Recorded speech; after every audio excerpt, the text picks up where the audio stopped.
dan transducer dan sistemnya dalam sistem kendali dan fungsinya ya. Nah, jadi di sini kan setiap perkembangan elektronik ya, khususnya di elektronik itu sendiri, elektronika itu banyak sekali perkembangannya, terutama yang sudah bentuk terintegrasi gitu ya. Ya kayak kita IC, jadi integrated circuit gitu juga, jadi sudah dalam bentuk semua komponen itu kecil, nah sehingga bisa masuk ke dalam suatu perangkat ya, kayak kita misalnya yang sering kita gunakan sehari-hari itu kan adalah misalnya laptop apa tuh, handphone gitu ya kan. Nah di mana dalam handphone itu kan pasti ada sensornya ya. Ya, kayak kita layar sentuh itu kan pasti ada sensornya. Jadi handphone itu kan cuma digeser-geser lewat tangan aja itu pasti ada sensornya. Nah untuk memicu ada di sensor itu kan pasti ada di dalamnya itu ada itu sensor cahaya kah, sensor sentuh gitu ya kan, macam-macam di situ.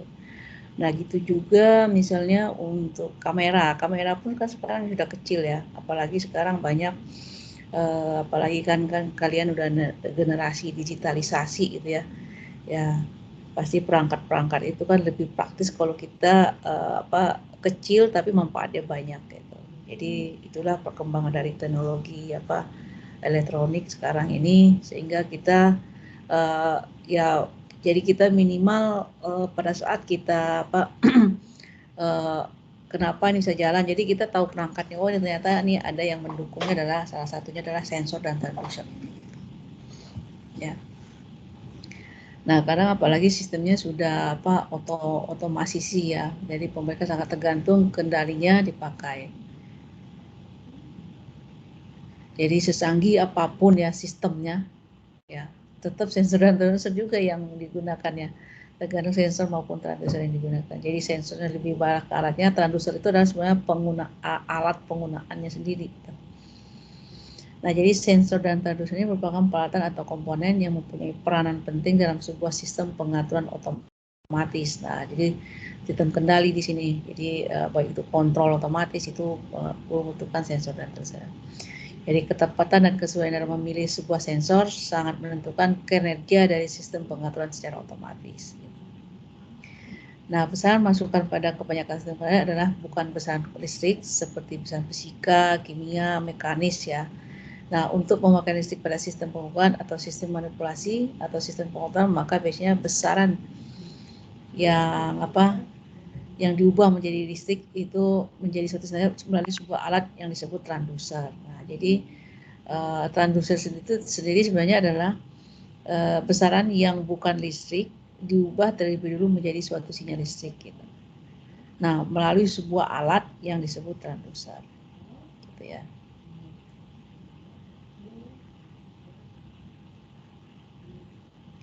Nah, ini ya ini kita perlu tahu juga ya, kenapa ini dulu muncul ya. Ya ini adalah Saron dan kawan-kawan ya. Jadi munculnya ini tahun 82, sebenarnya belum terlalu lama lah ya. Kalau dulu-dulu kan yang listrik itu kan dari abad sebelumnya gitu ya, abad-abad sebelumnya. Jadi masih era 19-an ini. Jadi kalau dikatakan ada sensor itu adalah suatu peralatan yang berfungsi untuk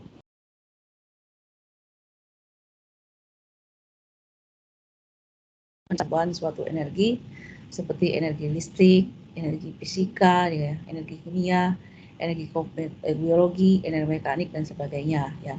Jadi sebenarnya perubahan ya energi menjadi energi listrik apakah ini? Kalau kita kan mungkin lebih mengarah ke energi listriknya gitu ya. Jadi di mana sensor itu bisa berfungsi menjadi membangkitkan gitu ya suatu alat gitu ya sehingga bisa berfungsi gitu. Nah, misalnya kamera sebagai sensor penglihatan ya, telinga sebagai sensor pendengaran gitu ya kan. Ini adalah kalau kita ke energi biologi gitu ya kan, kulit sebagai sensor peraba gitu kan. Ini kalau biologinya ya. Nah, LDR sebagai sensor cahaya. Lah kalau ini baru kita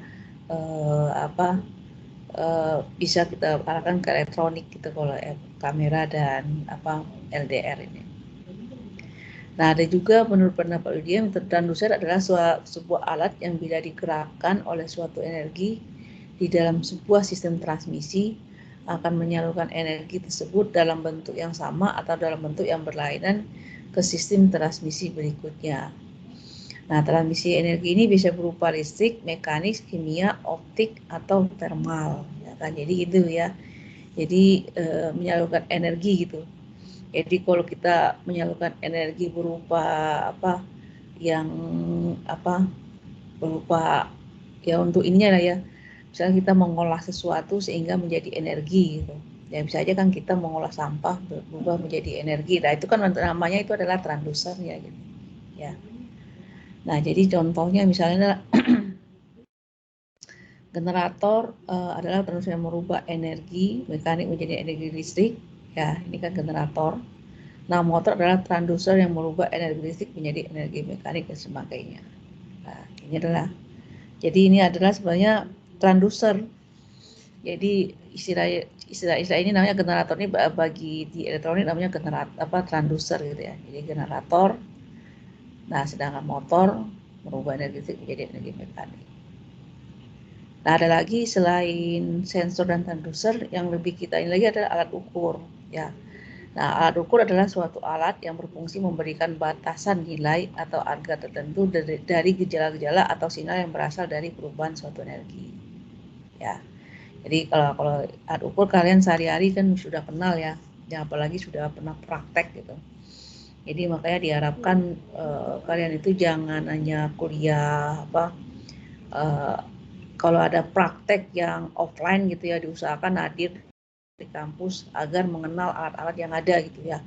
Jangan sampai kita kalau hanya melihat dalam bentuk video atau ini itu kan kita kurang puas gitu ya, kurang puas lah rasanya gitu. Jadi lebih baik kita lihat langsung fisiknya sehingga kalian kalau lulus dari elektro ini benar-benar minimal tahu lah, jangan sampai nanti udah masuk ke dunia kerja walaupun misalnya yang kita gunakan itu nggak 100% ada di lapangan gitu ya, tapi pada saat kita itu pasti adalah hal-hal kecil yang ada di kampus itu gitu ya. Mungkin kita apakah itu masih sistemnya analog atau digital, kita kan digital juga sudah memperkenalkan juga, itu juga harusnya jangan sampai di lapangannya gaptek juga gitu ya, nggak tahu apa-apa juga gitu. Minimal tahu alatnya atau tahu prosesnya. Nah, untuk mengetahui proses realnya itu ya harus praktek gitu ya, kan kita sudah labnya sudah ada. Jadi misalnya voltmeter, nah ini kan untuk ukur tegangan gitu kan, ampermeter untuk ukur. Biasanya sih bisa jadi satu alat namanya multitester ya. Jadi kalau dalam multitester itu kan kita bisa mengukur tegangan, arus, terus bisa mengukur resistansi, resistor gitu ya, resistor gitu. Nah ini, nah minimal tahu tuh alatnya bentuknya seperti apa, baik itu analog maupun digital. Kalau digital kan kita dalam bentuk bisa ngelihat dalam bentuk angkanya langsung, tapi kalau analog kita kan cuma ngelihat dalam bentuk skala, ya kan? Namanya juga analog ya. Berarti kita harus baca skala. Nah, ketelitian mata itu juga perlu juga gitu ya. Nah, nanti kan kalau kita lihat kan ada proses kalau kita di lab itu kan ada apa istilahnya itu kalau kita mengenalkan dulu itu adjustment atau apa gitu ya. Penyetaraan lagi, disetarakan lagi gitu ya. Penyetaraan apa istilahnya itu. Ya. Di kalau kita ini agar nilainya itu normal lagi gitu. Nah, untuk membuatkan nol lagi itu kan ada caranya gitu ya. Enggak tiba-tiba langsung diputer-puter aja atau digutok-gutok gitu agar nol, bukan seperti itu. Nah, itu kan ada mekanismenya gitu. Nah, itu emang harus dipraktekkan di ini ya, mungkin secara ini secara teori bisa dibaca gitu ya, bisa dibaca, tapi secara praktek kan perlu juga gitu. Nah, ini Kalibrasi apa?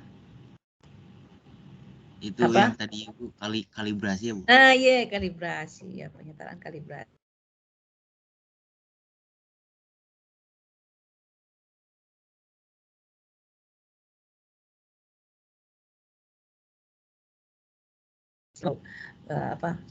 Putus ya. Ya kalau sudah biasa di lab pasti tahu lah ya.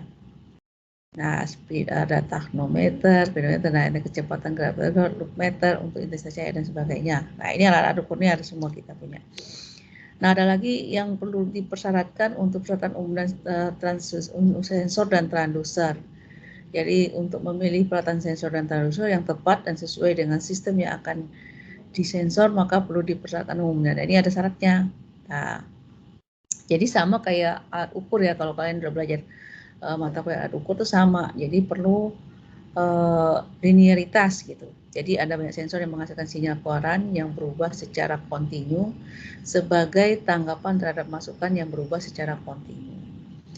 Nah, sebagai contoh, sensor panas dapat menghasilkan tegangan sesuai dengan panas yang dirasakan. Ya.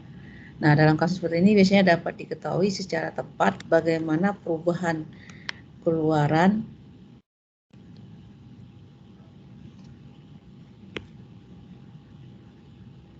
ya. Jadi bagaimana perubahan keluaran dibandingkan dengan inputnya.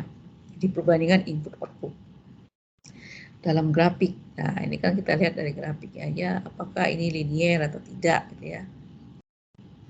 Nah, ini keluarannya. Ini kan temperatur.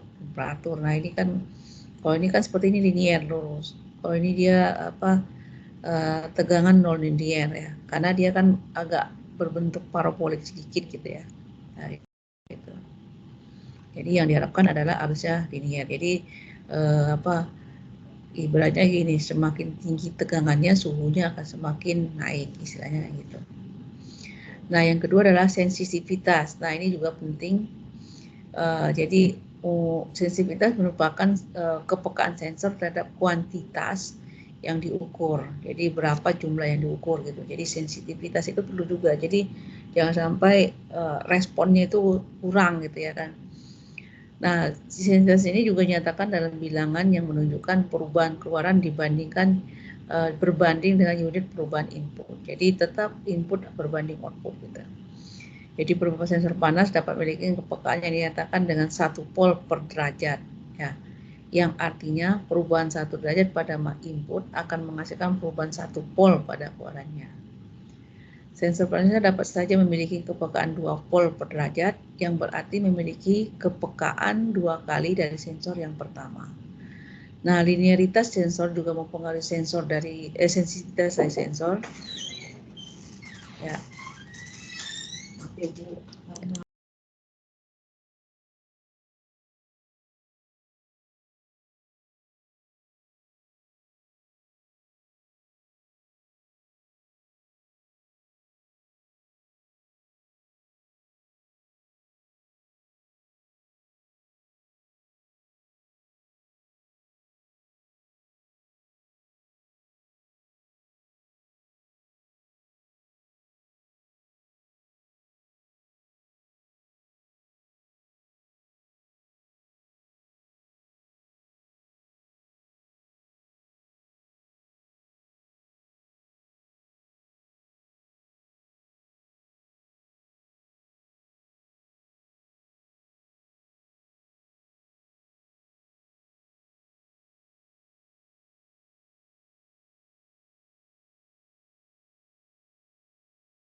Halo Bu.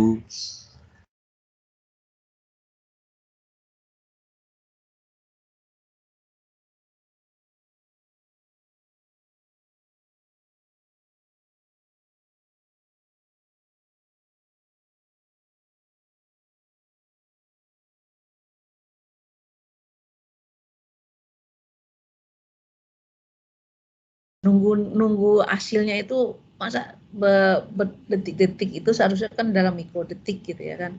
Jadi walaupun misalnya kita sudah kita ukur, misalnya kita ukur tegangan ya, positif negatifnya kita taruh ke alat ukur tersebut, ke komponen tersebut, misalnya yang akan kita ukur, misalnya kita ukur resistor atau apa, tegangan kayak kita taruh positif negatifnya, kan harusnya angkanya langsung gitu ya kan. Nah gitu, angkanya kan langsung keluar gitu bro. Jadi itu perlu juga dalam sensor dan transducer. Nah jadi seberapa cepat tanggapannya terhadap perubahan input. Nah ya kan, kalau inputnya kita kasih positif negatif ya harusnya cepatnya. Nah sebagai contoh, instrumen dengan tanggapan frekuensi yang jelek adalah sebuah termometer merkuri. Masuknya adalah temperatur dan bawahnya adalah posisi merkuri. Misalkan perubahan temperatur terjadi sedikit demi sedikit dan kontinu terhadap waktu, seperti tampak pada gambar, ya kan. Nah, frekuensi adalah siklus dalam 1 detik dan diberikan dalam 1 Hz, ya, gitu. Nah, ini perubahan yang lambat, ya, dalam siklus 1 periode. Nah, ini ada perubahan yang cepat, gitu ya kan. Jadi dia kelihatan ya, kalau dia 1 periode ini kan dengan perubahan frekuensi ini kan frekuensinya lebih lebar, ya kan. Nah ini kalau perubahan cepat dia kan frekuensinya lebih rapat. Nah ini jangka sesuai ya kan, kita perlu juga. Nah ada lagi dalam memilih sensor ya, kalau kita memilih sensor ya mungkin kalian waktu membuat suatu alat atau apa, jadi yang perlu diperhatikan juga apakah sensor cukup memenuhi untuk dipasang pada tempat yang diperlukan. Nah jadi kan sensor itu kan ada ukurannya besar, ada yang kecil gitu. Apakah ia cukup akurat gitu ya kan, akurat itu kan ketelitiannya juga ya, apakah ya dia bekerja pada jangkauannya sesuai gitu ya kan, apakah akan mempengaruhi kuantitas yang sedang diukur gitu kan, apakah tidak rusak dalam pemakaiannya, apakah dapat disesuaikan diri dengan lingkungannya, apakah biayanya terlalu mahal. Nah ini jenis sensor dan transducer sesuai dengan kemajuan teknologi ya. Terus robotik adalah sebagai contoh sensor yang kompleks. Di sini sensor yang digunakan dapat dikategorikan sebagai 2 jenis, yaitu internal sensor dan external sensor. Jadi internal sensor itu sensor yang dipasang di dalam bodi robot. Ya kalau kita salah satunya menggunakan robot gitu ya. Nah, kan bukan hanya robot aja yang perlu sensor gitu ya. Nah, terus ada lagi sensor yang diperlukan untuk mengamati posisi, kecepatan, dan akselerasi berbagai sambungan mekanik pada robot dan merupakan bagian dari mekanisme servo. Nah, external sensor yaitu sensor yang dipasang di luar bodi robot. Jadi karena 2 macam alas, yaitu untuk keamanan dan untuk penuntun. Nah, yang dimaksud untuk keamanan adalah termasuk keamanan robot, yaitu perlindungan terhadap robot dari kerusakan yang ditimbulkan sendiri, serta keamanan untuk peralatan, komponen, dan orang-orang di lingkungan di mana robot tersebut digunakan. Jadi ini adalah contoh ya, nanti dibaca aja contoh di sini. Contoh kedua ya baca aja sini ya. Nah, kita langsung aja ke klasifikasi sensor. Jadi secara umum sensor dapat dikelompokkan sensor thermal, sensor mekanis, sensor optik. Ya nanti kita ada di bab 2 berikutnya ya. Jadi sensor thermal itu lebih arahnya ke suhu ya. Jadi mendeteksi gejala perubahan suhu dimensi pada dimensi yang tertentu. Ya misalnya bimetal ya, termistor ini kan yang ada di temperatur semua ya. Fototransistor, fotodioda, fotomultiplier ya, fotovoltaik gitu. Sensor mekanis adalah sensor yang mendeteksi perubahan gerak mekanis seperti perpindahan atau pergeseran atau posisi. Ya, sensor optik adalah cahaya adalah sensor yang mendeteksi perubahan cahaya dari sumber cahaya, pantulan cahaya atau bias cahaya yang mengenai benda atau ruangan. Gitu. Nah ini klasifikasi transducer. Ya, ada transducer pembangkit sendiri atau lebih dikenal self generating transducer. Ya, yang hanya dimemerlukan satu sumber energi. Gitu. Ya misalnya piezoelektrik, thermocouple gitu ya. Nah, ciri transducer adalah terhasilkan suatu energi listrik dari transducer secara langsung, nah berperan sebagai sumber tegangan. External power transducer yaitu transducer yang memerlukan sejumlah energi dari luar untuk menghasilkan suatu keluaran. Jadi ada RTD, resistor, thermal detector, strain gauge gitu ya, LDVD, ada lagi potentiometer. Nah, ini ada kelompok dari transducer dan pemakaian alatnya. Jadi ada transducer pasif dan ada transducer aktif biasanya itu ya. Jadi sini potentiometer, jadi perubahan nilai tekanan karena posisi kontak bergeser. Nah, ini biasanya digunakan untuk tekanan pergeseran posisi. Nah, ini untuk strain gauge, perubahan nilai tekanan akibat perubahan panjang kawat oleh tekanan dari luar. Nah, ini untuk gaya, torsi, dan posisi. Transformator selisih, jadi tekanan selisih dua kumparan primer akibat pergeseran inti trafo. Tidak tekanan, gaya, pergeseran. Gate arus pusar, perubahan induktansi kumparan akibat perubahan jarak plat. Jadi pergeseran ada ketebalan.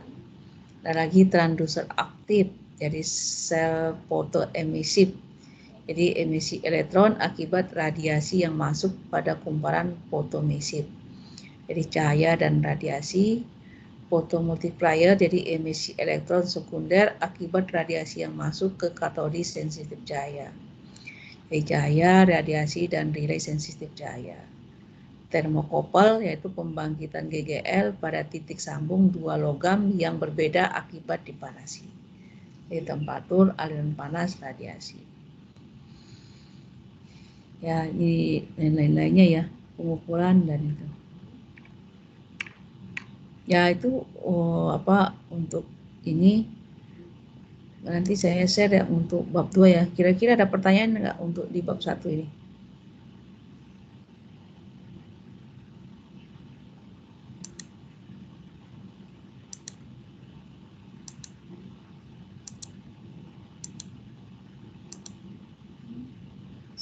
Izin masuk, Bu. Ya. Perkenalkan, nama saya Gunung Toro dengan NIM 20 11.064. Izin bertanya, Bu. Tadi kalau transducer kan ada pasif sama aktif ya, Bu. Kalau di sensor itu ada pasif sama aktif juga nggak, Bu? Terima kasih. Oh,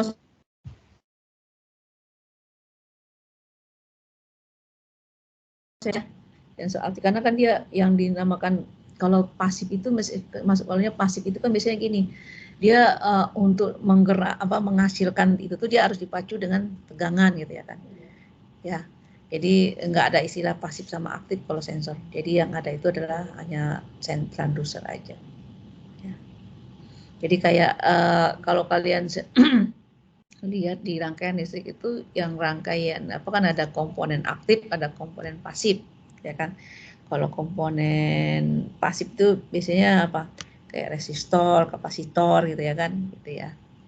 Jadi yang seperti itu gitu. Jadi nggak ada gitu. Jadi nggak ada, cuma transducer aja yang ada. Baik, Bu. Terima kasih, Bu.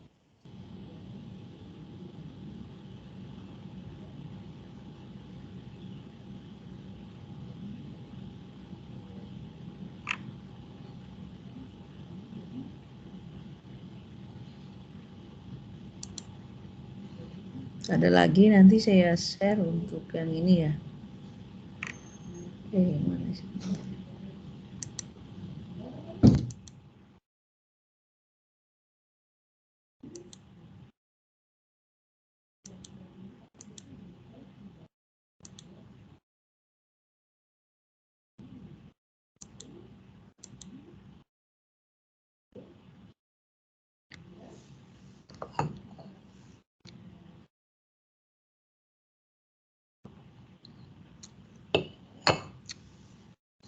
Ada lagi?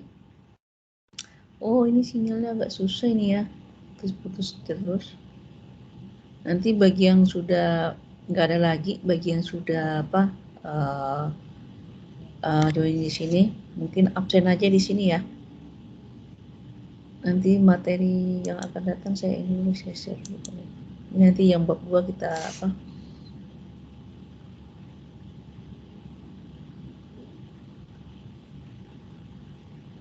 Nah, sinyalnya agak susah nih, agak muter-muter.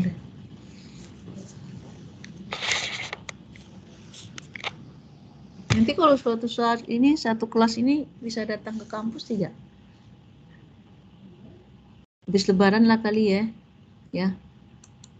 Diusahain ya. Insya Allah bisa, Bu. Bisa. Insya Allah bisa, Bu. Ya, habis lebaran mungkin kalau sekarang kan ini nanggung ya kalau yang masih di daerah ya. Tapi nanti kita sepakatin aja kita lihat situasi berkembang dulu. Kalau saya sih materinya kan banyak teori ya, walaupun ada hitungan, hitungannya juga bisa cuma menggunakan rumus ya. Beda kalau kita pelajaran yang apa, kayak matematika gitu ya kan, rangkaian listrik kali ya. Kalau dia nggak digambar-gambar itu kayaknya gimana gitu ya. Kalau cuma dijelas-jelasin cerita doang agak susah. Ya nanti bagi yang sudah hadir, silakan absen di sini aja di kolom chat ya. Nanti saya absen dari situ aja.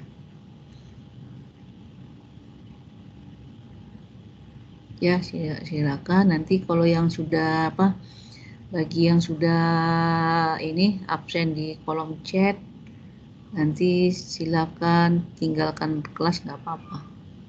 Nanti jam 9 saya mau rapat dulu. Mana sih kolom chatnya ya? Ini masuk, Bu. Ya.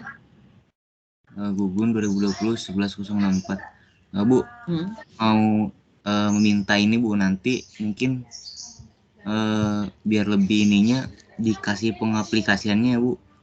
Maksudnya biar nggak ngawang gitu. Menggunakan sensor ini, pengaplikasinya di sini alatnya seperti ini gitu, Bu. Iya. Ya kalau sensor sih banyak semuanya alatnya. Rata-rata sih di robot gitu ya. Ada tadi kan contohnya sudah ada di situ kan. Banyak digunakan untuk di mana gitu ya. Kan kayak apa contohnya misalnya untuk penuntun kayak yang eksternal gitu ya kan, untuk penuntun misalnya emang sih rata-rata kan banyak digunakan untuk robot ya. Sebuah robot bergerak komposisinya baru dan bisa menemui suatu halangan yang berupa mesin. Akhirnya misalnya robot tidak memiliki sensor yang mampu mendeteksi halangan tersebut, baik sebelum atau setelah terjadi kontak, ya kan. Nah, jadi sensor ini banyak diaplikasiin memang untuk ibaratnya pengganti kita lah, gitu ya kan, untuk pengganti kita. Jadi untuk keamanan bisa juga mendeteksi misalnya bau apa gitu ya kan, kita misalnya dalam membersihkan ruangan mencari apa gitu kan itu juga sensor. Kita juga kan kalau di mobil kan juga ada tuh bahwa dengan jarak pertama itu sensor jarak ya kan, misalnya dengan jarak berapa meter kalau kita lagi pakai mobil ke belakang itu biasanya kan di sensor itu kan suka ada ya di depan itu. Oh ingat ada kode dengan drivernya itu, tit gitu kan bunyi ya gitu, mendekatin apa jangan sampai mobil kita mentok ke belakangnya gitu ya kan, gitu. Itu juga bagian dari sensor juga itu ya.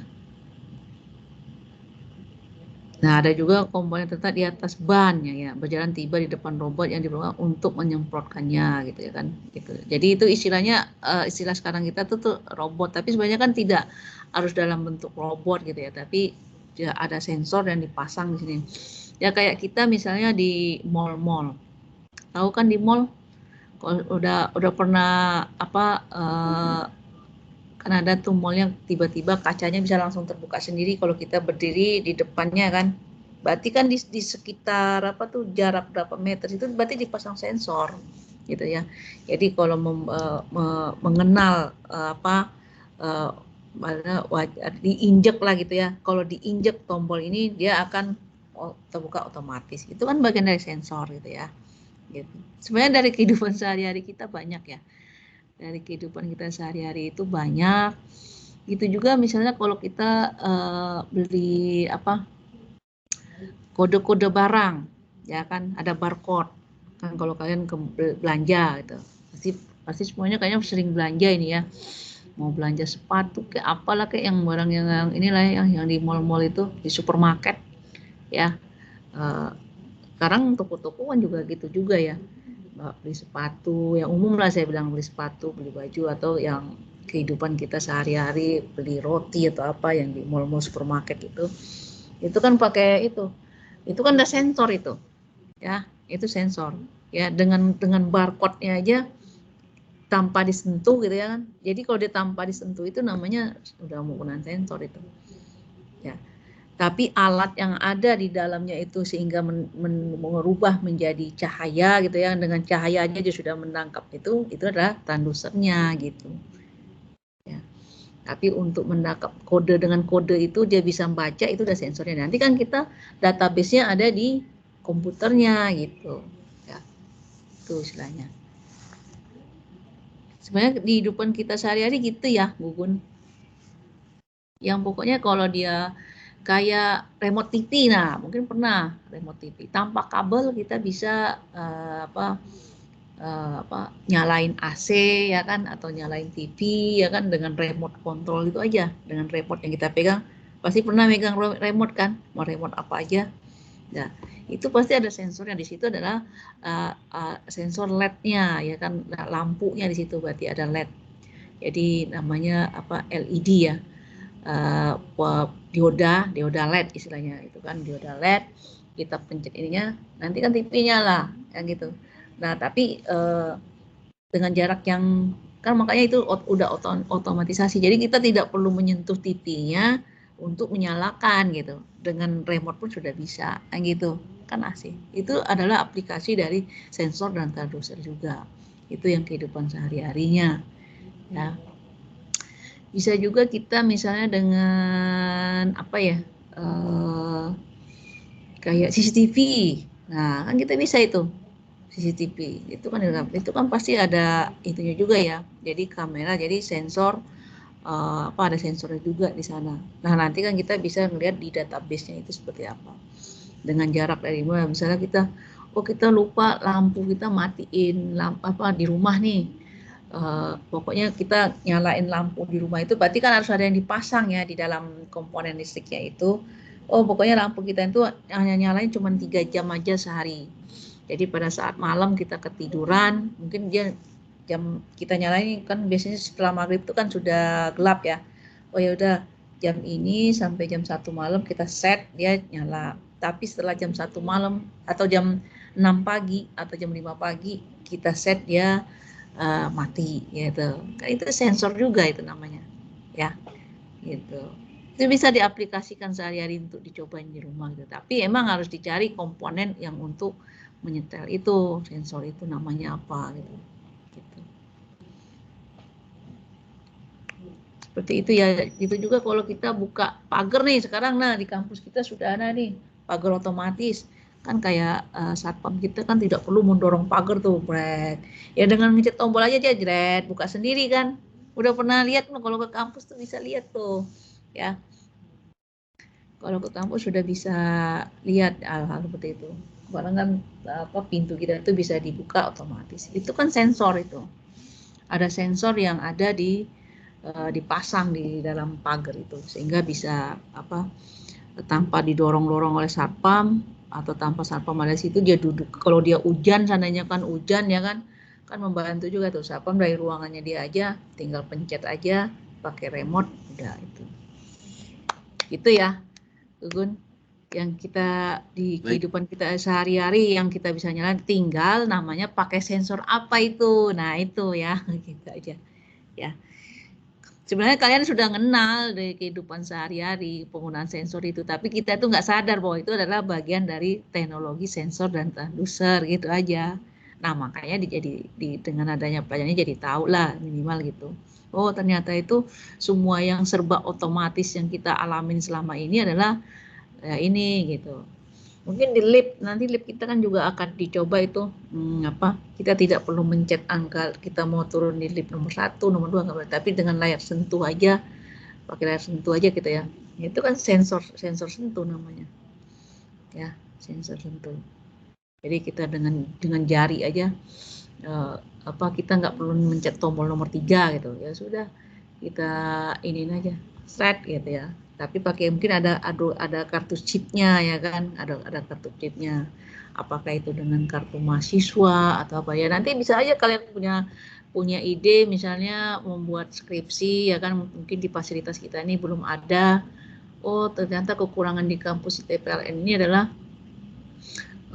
masih manual semua nih, sentuhnya sudah ada gitu ya, tapi kan masa masih harus pakai jari ya. Mungkin gimana kalau dengan menggunakan aplikasi kartu mahasiswa gitu ya kan, dengan kartu mahasiswa ini, misalnya kartu mahasiswamu aja tuh Gugun misalnya, dengan chip ini bisa bisa diaplikasikan untuk di lab misalnya gitu ya gitu. Itu kan salah satu bisa juga kan sumbangsi kalian untuk kampus misalnya gitu, kalau lagi ada skripsi gitu ya. Itu adalah bagian dari sensor tandusat juga sebenarnya gitu.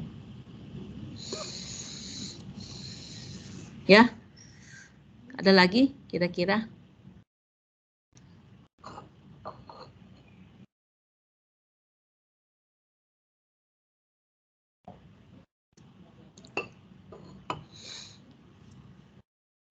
Kalau nggak ada, mungkin di kolom chatnya tulisin aja sini ya. Nanti untuk materi bab 2-nya kan ada sensor thermal, nanti saya bagiin aja ini ya.